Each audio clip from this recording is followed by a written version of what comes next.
You love your clients. You give so much of yourself. But lately, your business has felt a bit draining and maybe even overwhelming. I know that feeling because I used to think that overgiving was part of being a great coach. The truth is, overgiving isn't generosity.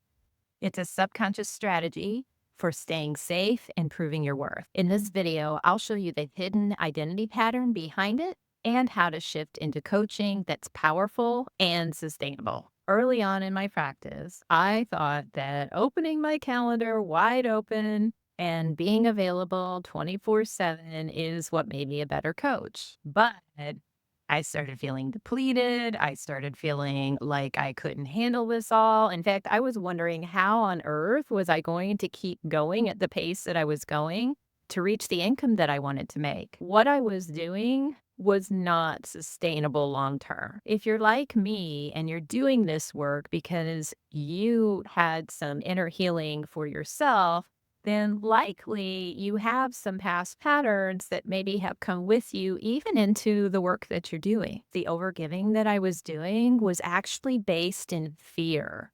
It was based in fear and in scarcity because I thought that if I didn't give enough, that if I didn't show up enough, that people really wouldn't want me. They wouldn't want my services. They wouldn't want my coaching. And so there was this vicious cycle going on of overgiving, over opening up my boundaries. And it was a horrible feeling to go through. I once had a therapist share with me that a river without boundaries is a swamp. And that visualization really stuck with me when it comes to boundaries and how I approach my business now. So, here are some little subtle signs that you might be overgiving. Number one is you're carrying your client's emotions along with you long after the session. And I know that, especially as intuitive healers, sometimes that does happen, but there has to be some boundaries there and ways to disconnect so that you're not carrying their emotions with you for too long of a period of time. We want to leave that with them as soon as possible. Number two is you fear that you might disappoint them if you set a limit. And the way this can show up and the way it showed up for me is I might have a client that ends up going over and keeps talking and going into the next thing, even though our time limit is up. The real problem is this shows the client that I don't have boundaries, and very likely my client is needing to work on boundaries for themselves. So I'm not really leading very well by example at all with this. And the third step, which I've also experienced, is you feel guilt when you raise your prices. And then when you raise your prices, you're overgiving, the boundaries start loosening up again, the swamp appears, and you don't know what happened. And maybe you even float back to your old pricing just to make yourself feel better. Another piece of this that can show up is a codependency type energy. So, one of the coaches that recently went through my certification asked, what if my client doesn't get a result? Then what?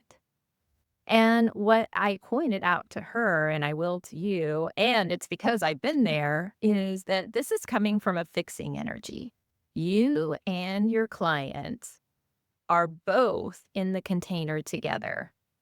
When you show up in this fixing energy, it's really encouraging a codependency type relationship.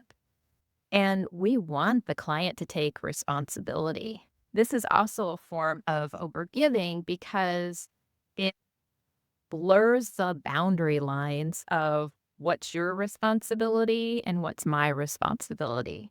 Your clients are responsible to show up and to play full out if they're in the container with you.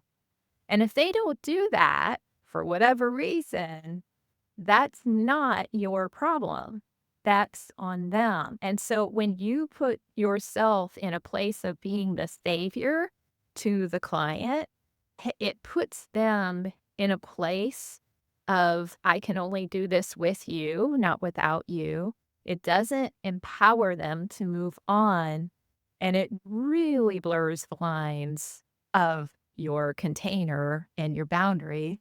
A boundary is not rejection, it's a container for transformation. So if you are overgiving, or if you have done it in the past, here's a special tip. Let's refer to that behavior as in the past, I was an overgiver. Let's reframe some things and give you some things to think about as you move forward in your coaching practice. You want to create a business that honors your energy, that honors your boundary. That's one decision that I made a while back that was probably the best thing ever. And for me, that's where I implemented a program that I developed called the paradigm shift method. And basically, we do a great big giant transformation all in one session, which helps me conserve my energy. And it also helps me be able to work with more clients. And here's your action item. This week, set one clear boundary. What will it be in? Is it around your time? Is it around your calendar? Is it in the overgiving in the session? Is it going over in sessions? What is it? Set one clear boundary and let's make the intention that we're going to stick with it. And as you do this, I want you to notice the emotional reaction, how you respond, how your client responds. In the next video, we're going to go even deeper. If you've ever made a business decision out of fear of being seen, fear of failing, fear of not being enough, then you're going to want to check this out. Make sure you subscribe so you don't miss it.